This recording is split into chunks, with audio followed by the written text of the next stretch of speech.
But generally, I think the trend is to say, oh, I've got something wrong with me, fix me. It's sort of like immediately you give up the power. Of course, the traditional healthcare only addresses the physical body. And as I've explained, we are really much more than that. There's a much bigger picture of who we really are, but that's sort of not at all addressed.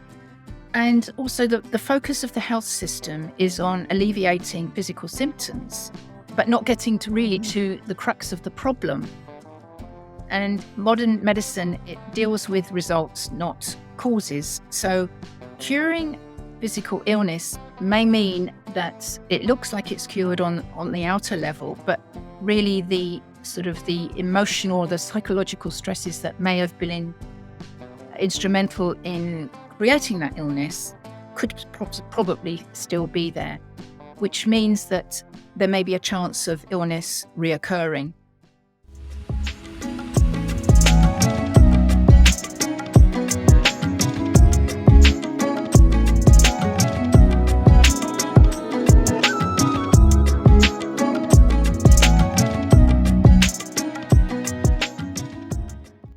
Welcome, everyone, to the Spiritual Forum.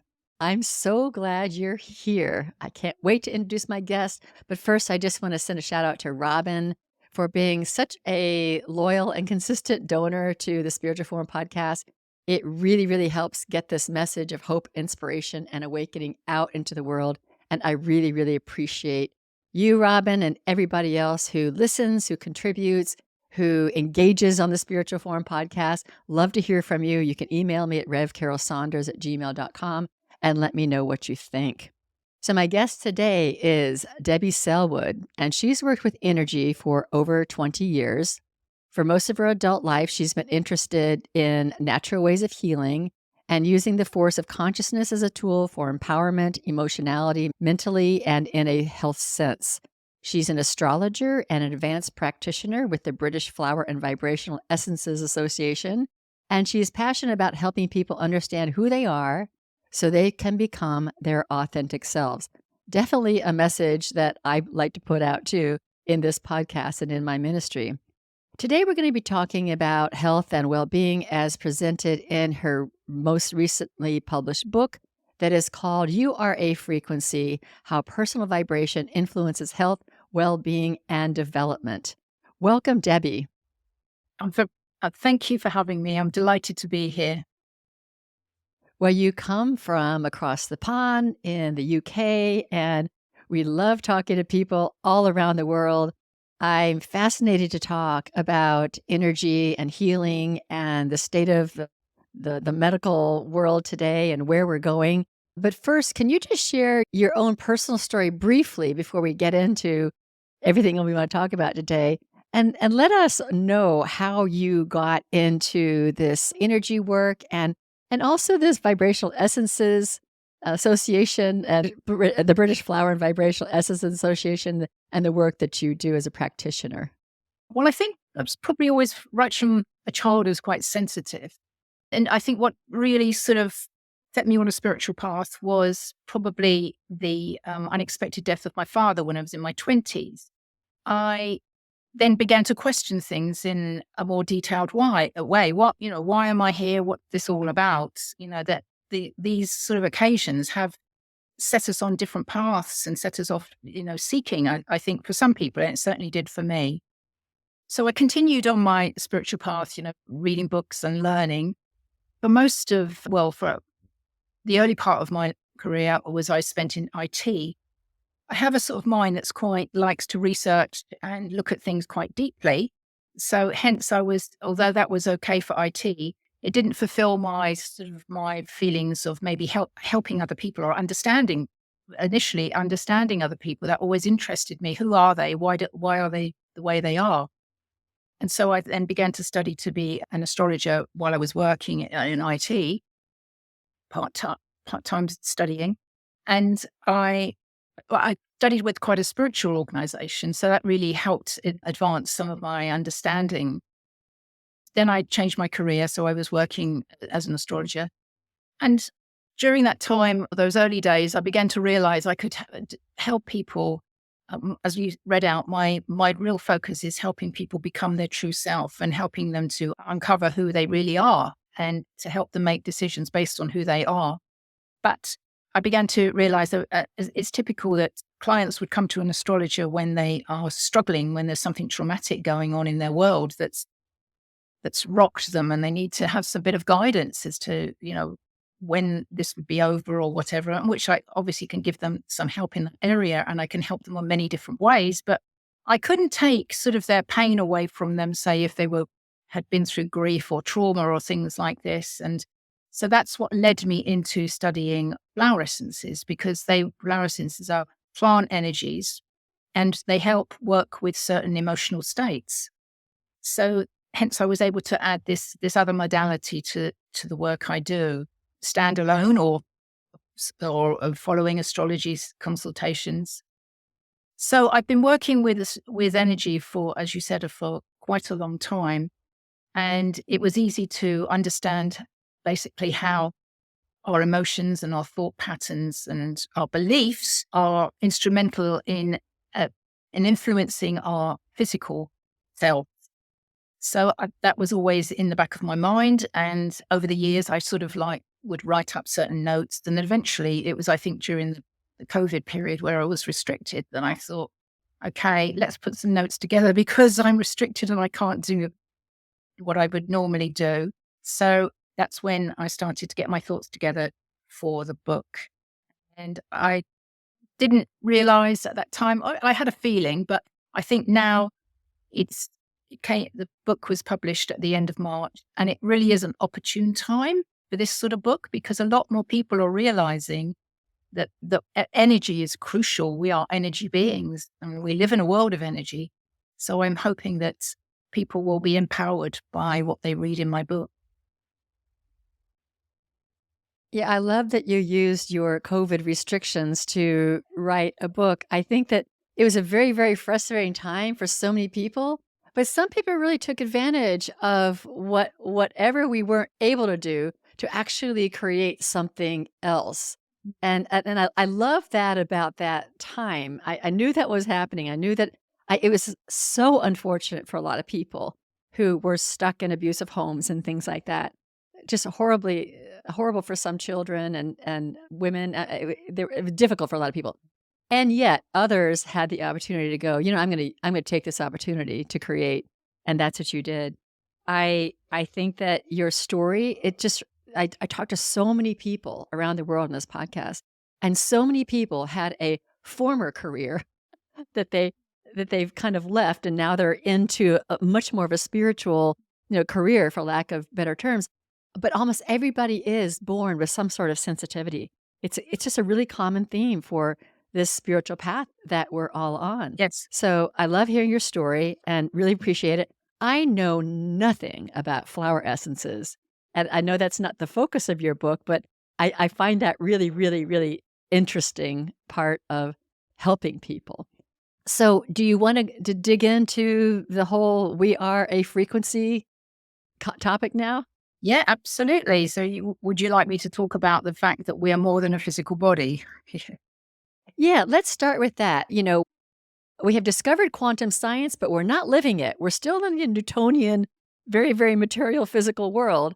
And you're trying to help people see that our body's different than that. So let's talk about what we really are in terms of energy and the subtle anatomy that is part of who we are.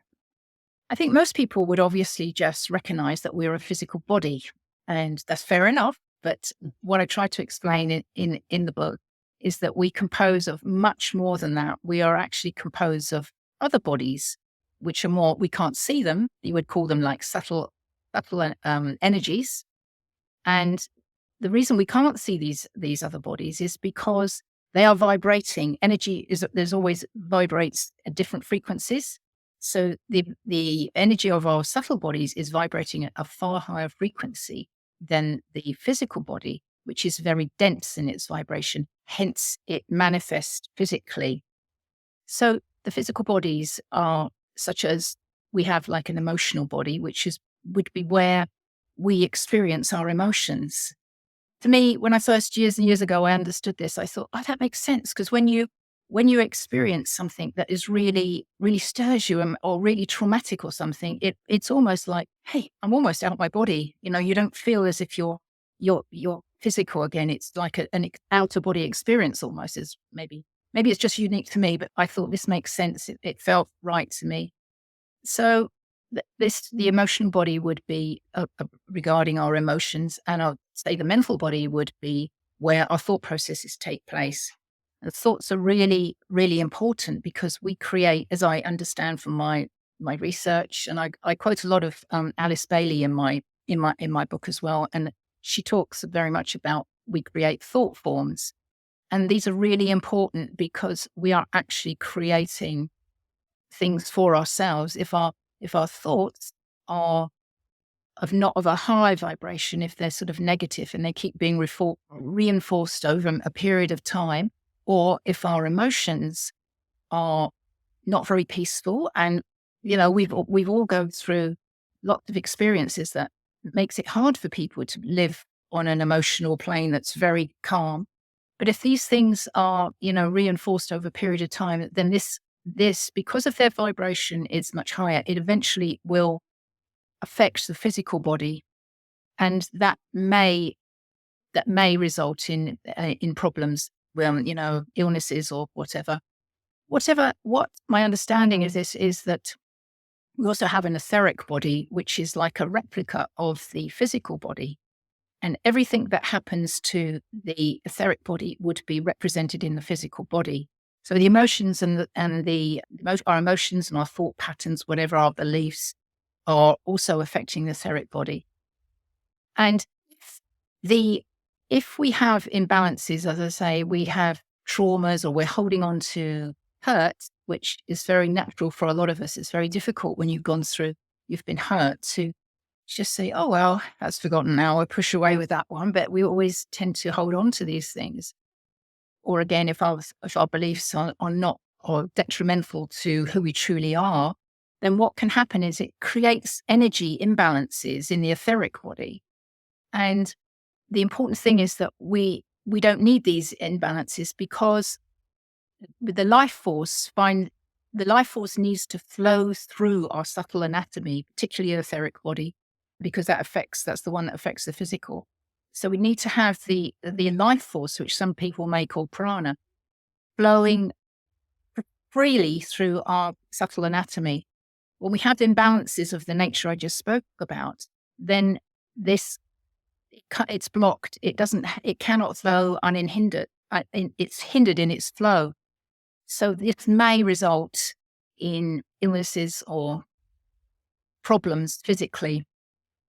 So that, in a nutshell, is what we call the subtle anatomy, and how important it is to keep our thoughts positive, our emotions on a much more harmonious level, and to, as best we can, to let go of any of the rubbish that we can carry, the emotional baggage or the emotional traumas and things.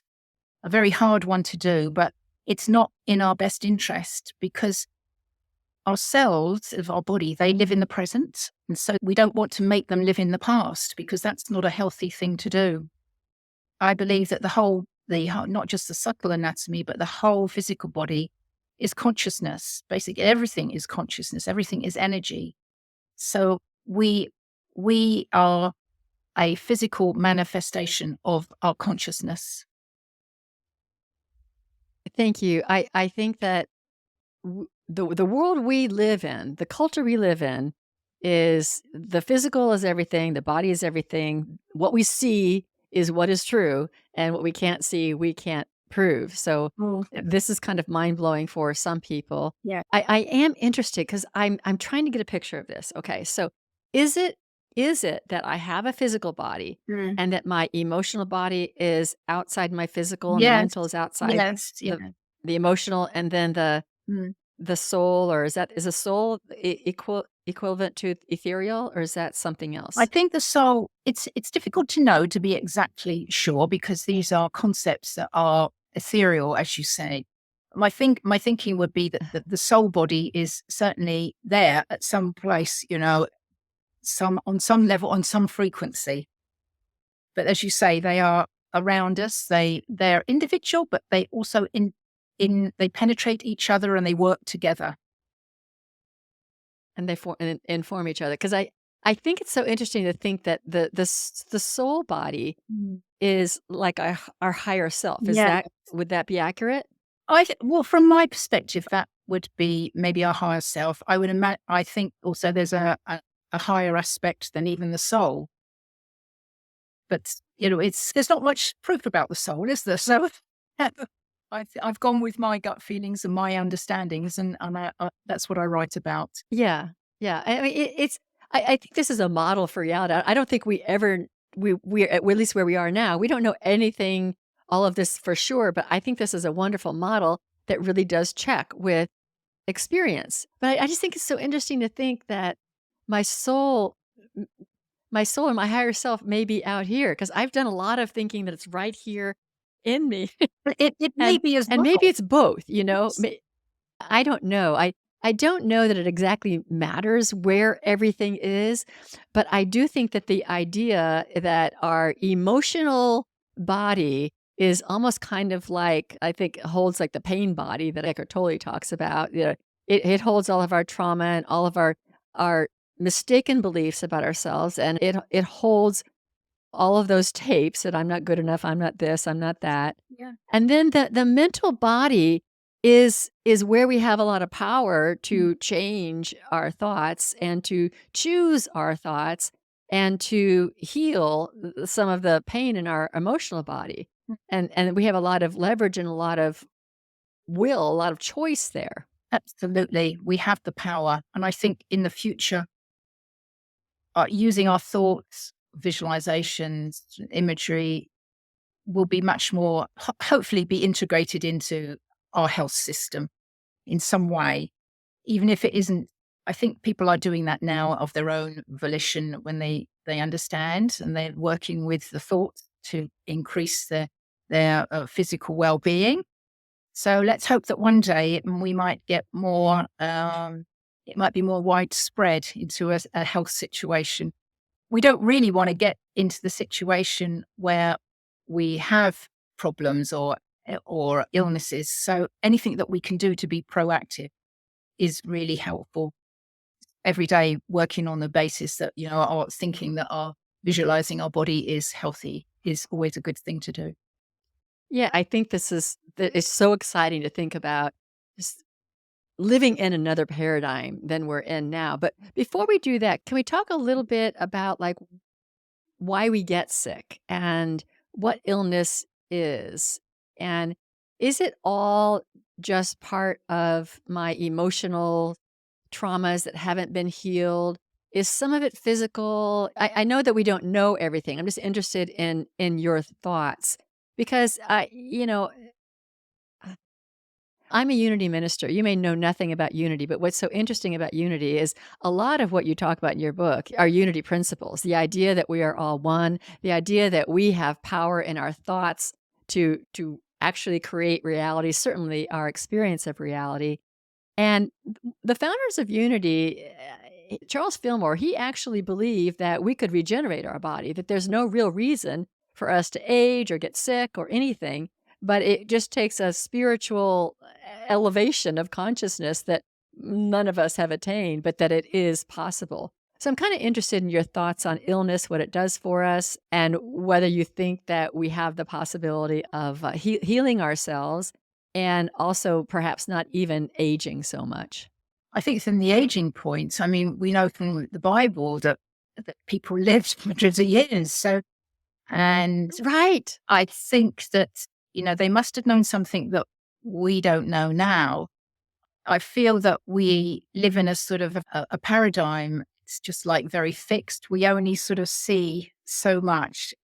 And that's probably if we are a little bit more aware of things, then possibly we would be able to extend our years. But my feeling is that we have been disempowered, let's put it that way, over the years, so that we are just very blinkered in what we understand to be the reality of what we're living. But your question about illness, is it the reasons maybe why we get, I think illness is or what it can tell us. That's I think what you said. Illness is, I think, definitely a teacher. If we remember that the body is an expression of our consciousness, then is the body teaching us something about something that's maybe out of sync? That's maybe what possibly it needs. People might be open to asking that. Illness is a teacher. It's also a message. And we talked a little bit about the soul. And I think, as I look at it, the soul or the higher self is our sort of our guiding principle. And it knows what is good for us. So we need to cultivate a sort of relationship with the soul. And if we're not listening, I think what the soul, might give us some hints to begin with, a bit of discomfort here or a difficult time here or whatever. But if we don't listen and do what we should be doing, maybe we need to move ourselves out of a situation that's not good for us. Maybe we need to look at our belief patterns that have been, or our conditioning that from childhood that we've taken on board and we can't really see our ways through. That can be so detrimental as children. We just take on programming with, maybe we're told that we're not good enough, and we expect as adults not to do well or not to have the confidence. So we sort of need to understand what is not in our best interest.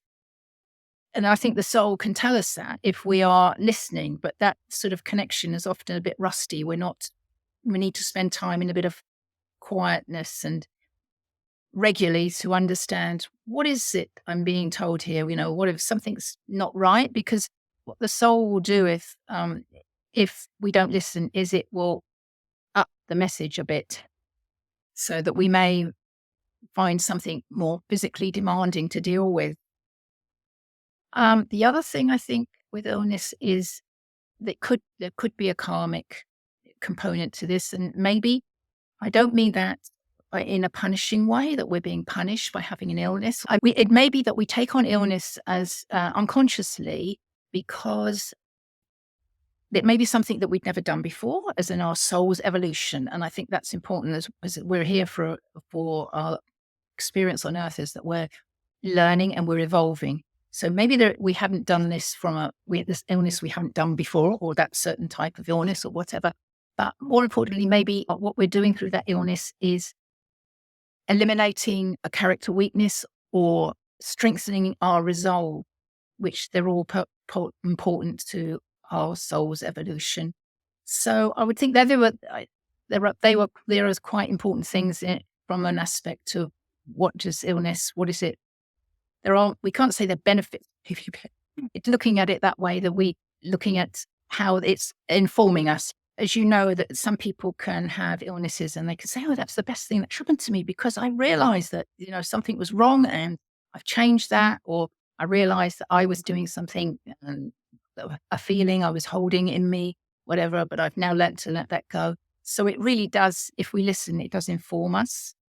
Yeah, in your book, you do talk about medicine, and I have my own thoughts about the medical world. The medical world, you go to the doctor because you have some kind of symptom, or I'm not feeling right or whatever. And then there's a diagnosis, which is a lot of machines and a lot of ways that you can diagnose it with tests and all of that. And then there's this quote dis-ease that now you're labeled with. And now we're going to apply this chemical to it, to the body. And I think if we were aware of all of our subtle bodies and the emotional and the mental, and looking at illness as a symptom of some of, like you said, our incongruities in our belief systems or programming that we need to release or those kinds of things, the medicine, is it doing anything? I think it's maybe our belief in the medicine that may make us well. And I think in many cases, the medicine makes us sicker or even die. So let's talk a little bit about the current state of medicine and where we can go from here, because right now we live in a world that literally worships doctors and authorities that are in anything to do with medical and science, and it's a complete, to me, this is me, giving up of our power to authorities versus really taking control of our own condition and healing ourselves, which I think is very possible. Absolutely. I think that's a very good point. We do give up our power. Obviously, the medical establishment can be very helpful, and I expect most of us, people listening, are very grateful at times to have had that help. But generally, I think the trend is to say, oh, I've got something wrong with me, fix me. It's sort of like immediately you give up the power. Of course, the traditional healthcare only addresses the physical body. And as I've explained, we are really much more than that. Then there's a much bigger picture of who we really are, but that's sort of not at all addressed. And also the focus of the health system is on alleviating physical symptoms, but not getting to really to the crux of the problem. And modern medicine, it deals with results, not causes. So curing physical illness may mean that it looks like it's cured on the outer level, but really the sort of the emotional, the psychological stresses that may have been instrumental in creating that illness could probably still be there, which means that there may be a chance of illness reoccurring. And so it really is important to deal with the crux of the problem rather than just the physical outer person who we are. I don't think the medical system really appreciates how intelligent our bodies are. And,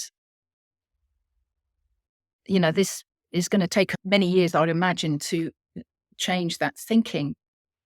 The current expectation for many people is that the medical intervention or pharmaceutical drugs will fix our problems.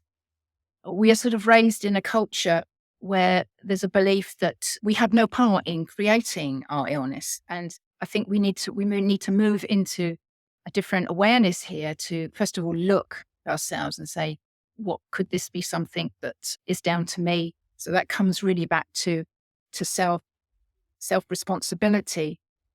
The other thing is, we're all treated the same as well.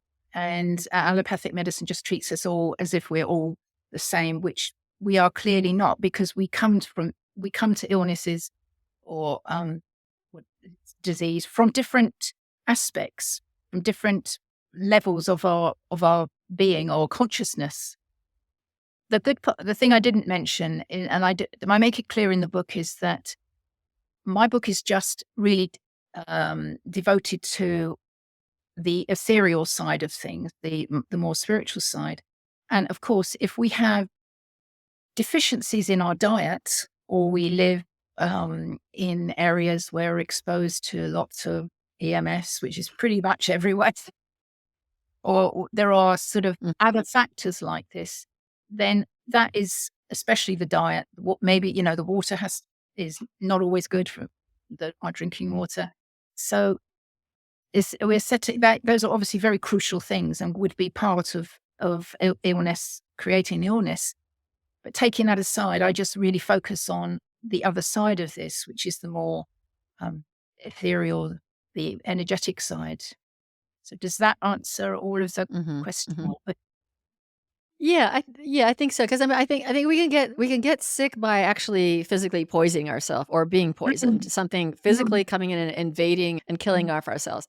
That's one way we can get sick. And then another way is the energy blockages that are associated with our disconnect with our emotional and mental and ethereal bodies.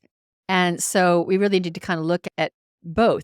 And I kind of imagine that if a person was like really aligned with the higher self and had really cleaned up their emotional body and really had mastery over their mental body and was really in connection with their higher self, that person would probably make the right choices about where to go, what to do, what to eat, what to be exposed to, what not to. And so, all of that's being transmitted into their body and their brain so that they do make the right choices to continue health. That's just what I would imagine. Absolutely. I think it's good. Good explanation. Yeah, yeah. Right. So I love the vision of the future of medicine. Okay. So somehow humanity pulls its attention and its worship away from authorities Mm. and comes to a place where I want to self-heal. And so we have practitioners in the world that can kind of midwife that process, Right. and we're talking about, what's going on with you emotionally, what's going on with you in your Mm. mind, and what's going on, and where are you out of line, and even have possibly diagnostic techniques to look at your energy patterns out here, that these kinds of things. Now, it's going to take a lot of mental mastery for people to make this transition happen. Because I think, I'll be as brief as I can, but I think in our emotional body, there's a lot of beliefs about authority, and that authority, but an expedition, being expedited and being fast. I don't have time, and I trust I trust everything outside of me, and that needs to be completely transformed and healed in order for us to pull ourselves away from the current system and step into a new one. And I think that's the real challenge at hand. Absolutely. That's going to take a while, but I think there are more people who are realizing that we are controlled and the pharmaceutical company is in charge. I seem Yeah, they make money off us. close. Yes, they there is real no benefit for them for us to get well because they Right. lose us. Right. So we've been in Yeah. sort And of a paradigm where we just cannot see our way out of this. As you say, it's like it's authority, isn't it? Really, and we believe authority. So that's going to take a time to shift. But I truly believe from what I in social media, I see a lot of people now who are recognizing that is so.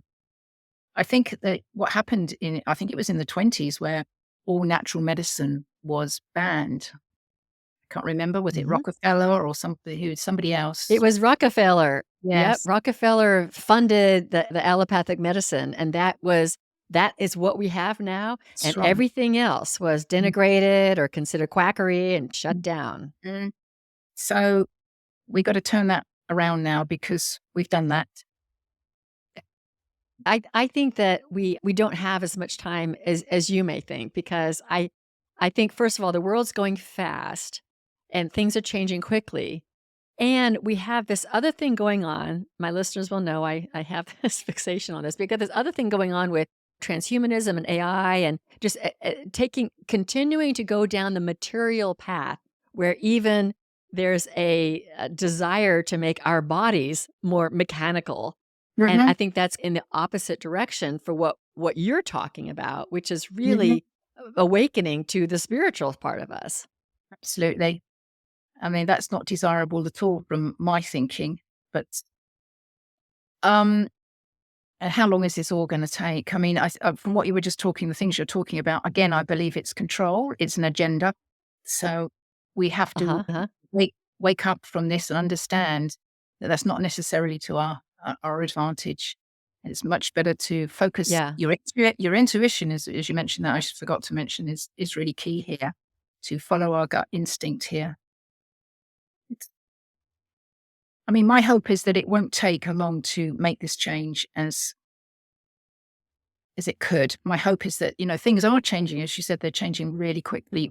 We're living in a world with really a high intensity of energies now. And we've been bombarded with far more now, what they call space weather or solar activity, whatever, our position in the solar system. So all of these are having an influence on us, and it's awakening a lot of people. It's so hopefully they will awake and that will push things on. But to turn around things that have been in motion for so many years, have been establishment, then that does often take a real shift. But it could happen suddenly, quickly. But to establish new things, we need those people in place to establish a new system. So that, and who knows? Quite, I would like to see it. As I said, I'd like to see it happen more quicker than it could What I think what it's going to take, I think what's going to take is people waking up, and people are waking up. That's why I have this podcast. It's about hope, inspiration, and awakening, and awakening to our power as divine, magnificent beings with so much power to create the world. We don't have to have programmed world given to us. We can create something else. And the more we wake up to that, the more we will, I think, draw our attention or pull our attention away from the establishment way of thinking and where all the money making is and quote healthcare. And once we do that, then that, just like what happened with Rockefeller and the way he denigrated the homeopathics, I think that will eventually dissolve as we all choose something else. I don't know that we're all going to come together and let's create a new system as much as we're just going to pull ourselves and our energy and our money and everything away from the one that currently exists. I have a lot of hope.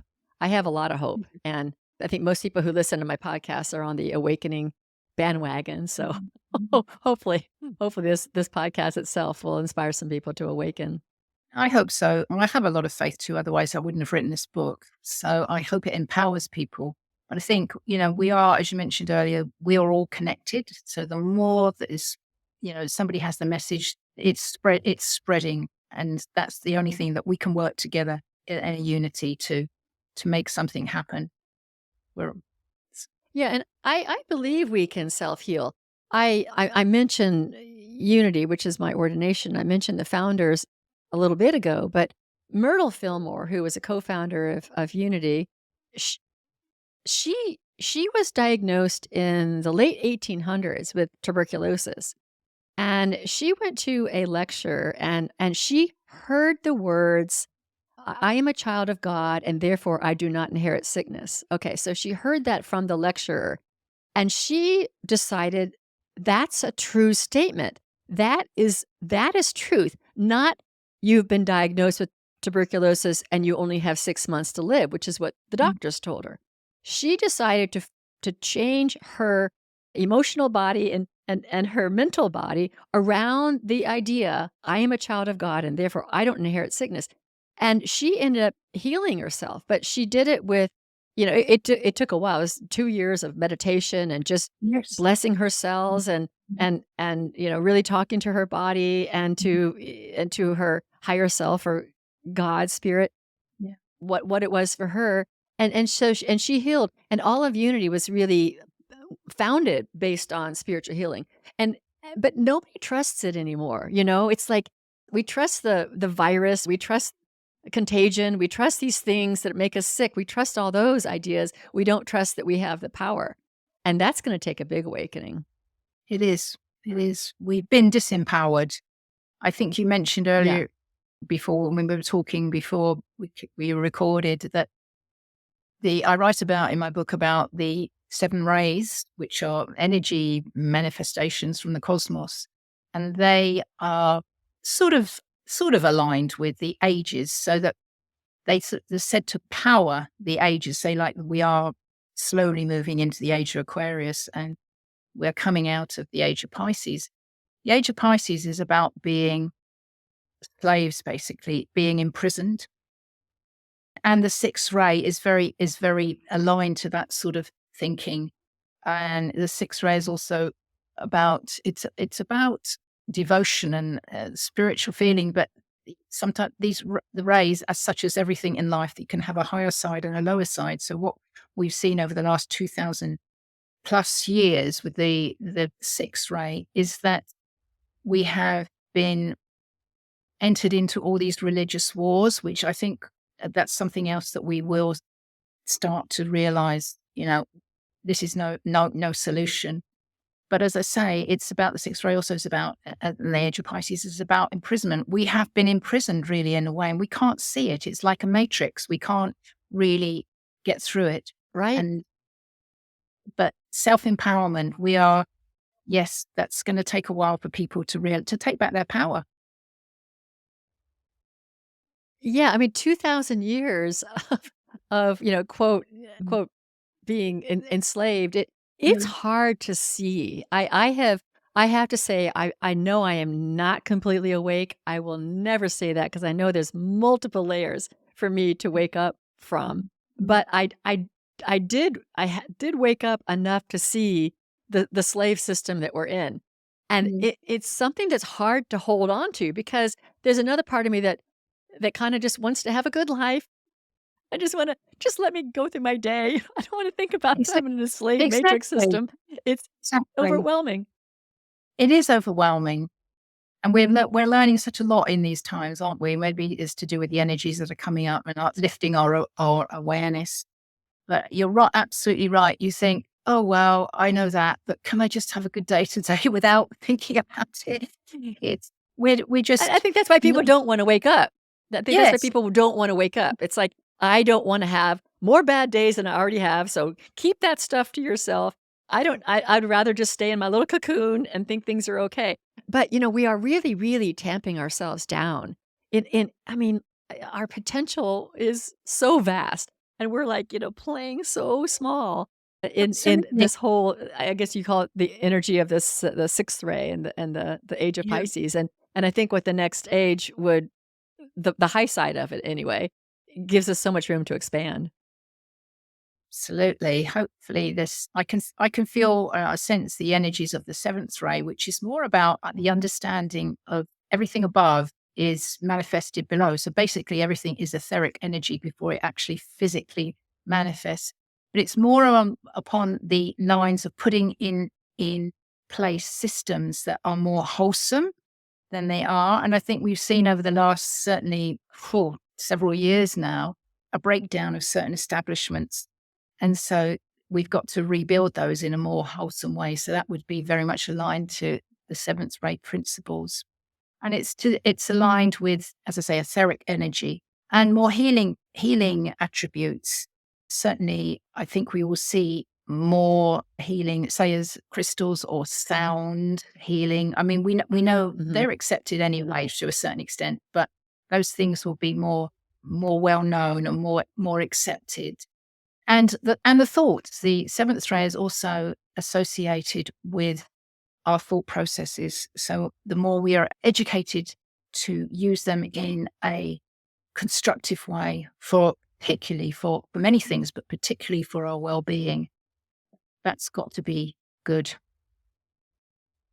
Yes, yes. I mean, our thoughts create, what we say, what we Mhm. say in our mind and what we say out loud is what creates our reality. You know what occurred to me when I was reading about those 7 rays and just envisioning what a 7th ray civilization would look like and knowing that it is in the future, Mhm. what occurred to me is every movie or TV show that I've seen that is futuristic, science fiction, something like that, in the future, they don't show that. And I think it's because the showrunners, the filmmakers don't get it. They don't know what the future really would look like. So what they're applying the Pisces age with future technology, but they never really show what's possible for human beings in healing and what the world would look like if we really were walking around aware of our ethereal being. That really occurred to me when I was reading your book. I think we are kept in a state of fear. So that might be Mhm. one of the reasons why we're not, this isn't a really positive side. They're not showing us this. But the other side, in my sort of skeptical side, would be saying that possibly to show us something more positive allows us to have more self responsibility, and the control is then depleted, or weakened. So that's not necessarily how we're the paradigm that we're living in right now. So maybe maybe that's what happens, but I'm sure they know. I'm sure these people who they say that what is happening to us is usually shown in movies. So I think they know a lot Yes. about going on, but they don't always tell us everything in the movie. You know, Yeah, well, the whole power structure would completely fall down if we stepped into our truth, our magnificence. I call it, our spiritual nature or our divine self, and you may have different words for it. But if we realize this how much power we have in creating, their power structures would go away. Yes, It would just go away. So they're certainly not going to show show us what that would look like. that's We right. have to use our imagination to imagine it ourselves. Absolutely. We certainly do. Yeah. So I got a couple more questions. I Your book is called "You Are a Frequency," Mhm. and in the spiritual world, we hear people saying, you should raise your frequency. You just need to Mhm. raise your frequency. Do you resonate with that statement? And if you do, what do you think that means? So it would be my understanding that the more we think positively and the more we let go of our emotional stuff that is not really helpful to us, that raises our frequency. And hence that Yeah. creates a more healthier body. So quite often people ask, well, how can we do that? I think one of the main things is, as I just said, get rid of the, as much as we can, to get rid of the emotional stuff that's not good, to really think, to change situations, maybe to reframe them in our minds. So we're thinking more positively about it. Or maybe we had learned something from it and now we can dismiss it. So to do that as positively as we can, of course, to be in nature, which is a really good way of raising your frequency. To live your life in a as much as harmonious situation as we can, and with as much joy as we can. Now that is really difficult in this current period we are in because it's quite overwhelming Uh-huh. and it's very makes us very restless because we are in such a flux. And this is can go back to the ages and the rays, because we're in the middle of one ray go ebbing away and one ray come upping its energy level. So we are in a transitory period, which is difficult to be peaceful, but we have to, as best we can, to remove ourselves from those things and find our own quiet and our own joy and try, because this is really helpful for lifting our vibration. Yeah, I think for me, one other thing that we can look at is all of the conditioning. I mean, this morning I was doing my meditation this morning, and I had kind of gone on going, what else do I have to heal? What else in my emotional body do I have to heal? Yeah, I've done a lot of healing. What else is there? And one thing that came up for me is healing from the conditioning. Mm. You know, like like I think about my little child self having to be obedient in school, for example, Mm. for like 12 years. and and that, I did what I needed to do, and I didn't. There are some kids who act up. They've got their own stuff, and then there are others who are obedient. But the structure that teaches us to be obedient is something that I think that we were all wounded by. And I'm only sharing this because when I was asking my own higher self, what is next for me to heal, that's what came to me, is the the quote trauma. That word's used all the time, but I mean, whatever is in my emotional body about having to behave in a certain way in order to cope with the system. That's something that I need to heal next. I think we all do. I think society, the, Mhm. the humanity needs to, will be healing from those sort of things. And when they realize that we are actually living in an illusion, it isn't, things aren't necessarily as we think they are. And we've been probably fooled into believing this is it. Then I think that's, we're going to be healing from that because we've been fooled in that's what I Yeah. so big time healing will go on. I think when a lot more people are re- opening themselves and their intuition and to understanding that this isn't all there is, but it's just the establishment has kept us in this box. So Mhm. Mhm. And I think it's really, really, really hard to admit I've been fooled. right. I've been manipulated. Yes. It's really hard for people to do it. It's really hard for us to do that. And yet that is what we need to look at it. It doesn't bother me anymore. I used to be more defensive, but now I'm like, "Oh yeah, I believed that stuff back then. I can't believe I believed that back then, but now I don't." And that's how fooled I was back then. So I kind of enjoy looking at that now, but I do know that I resisted that for years, holding on to what I thought was true. Now I'm kind of like, there's so much I don't know about what is right or true, and I don't need to argue those things. I'm open to learning and seeing something new all the time. I think it's the best place to be. We can hopefully people reading the book maybe will open up to that and thinking, okay, I'm just open to the fact that there is more. And we both, I think I agree with you. There's so much more. And that even that we've been manipulated. Things that I don't know about.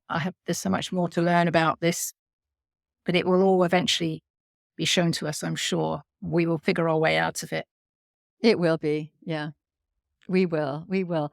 I want to read a little bit from your book, a couple places where I kind of dog-eared it. We do not realize our power as creators and can often, when appropriate, improve our well-being and generate good health without outside involvement. We are raised in an allopathic culture which instills within us the belief that illness and disease are things that we play no part in creating and that they should be destroyed or removed from us, usually by another person.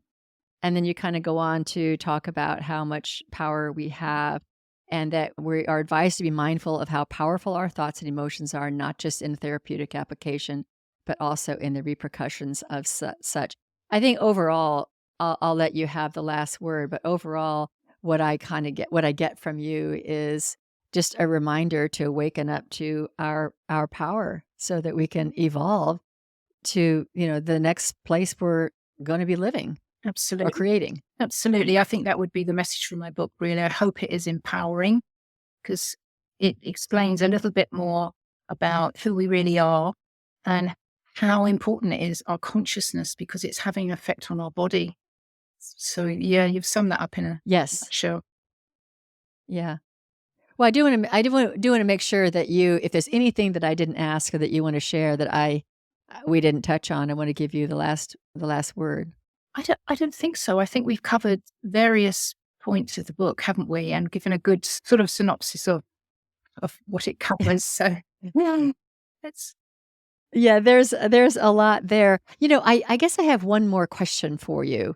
I don't know if we'll put this on the recording because we're nearing our time, but can you share a little bit about the sources that you use? Madame Blavatsky and Alice Bailey, and I don't know how to pronounce Duat Cool, but you do quote these people quite frequently, I think, in your book. Can you share a little bit about them? well, that's been to reading Alice Bailey books has been part of my spiritual understanding. Now, her books are quite difficult to read, so it does require a bit of effort and persistence.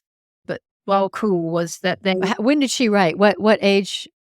I think it was I'm sorry. When did Alice Bailey? 1940s. I think she wrote was certainly. I do write about in there. Okay. So Okay. my book here, I'm just sort of writing. Right. I remember reading it. Yeah, and I Yeah. remember thinking, yeah, I mean, it's, people wrote differently back then. Oh, absolutely. So her date of birth is 1880 to 1949. So she would have written her last books in the later part of. Yeah. But they were channeled writings by, you're rightly saying, Dwal Khul was a Tibetan monk. I think she was probably one of the first person to write about the new age, which is very, for 20 odd years, it's been a common term where we are sort of in and we're heading. And back there, she was, back then, she was already writing about that because she presumably it was channeled, so she knew this was going to be so. But I quote lots of people in the book because I've done a lot of reading, but because I think it adds more credibility. Really, obviously, I have my own thoughts, Right. explain them, but these are people who have written about them and science, a lot of science as well. So, I hopefully I've provided not as just both a scientific and a more spiritual. It's a scientific and a spiritual book as well. I think I would say. Yeah, and you've definitely done a lot of research Mhm. and so and you do. I love books with footnotes. I appreciate that a lot. Yes, I do too. You're like, Because, where'd that idea come from? Well, I see that. yeah, Yeah. and you can go and I think I read that book. Yeah. So yeah.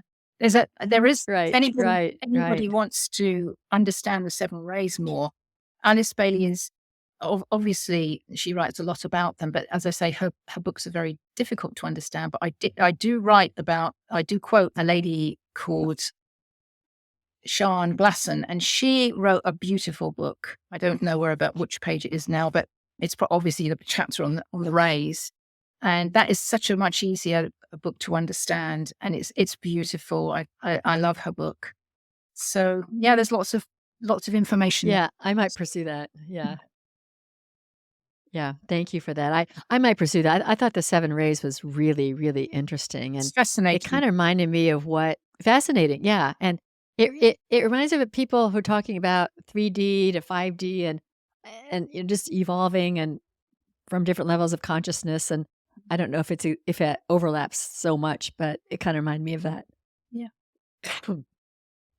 Okay, Debbie, I think this has been a fabulous conversation, and I really hope that your book blesses many people as we, to take it to heart what you're talking about and start evolving and healing and creating a new world that really supports the higher self and the ethereal body and health and longevity and everything.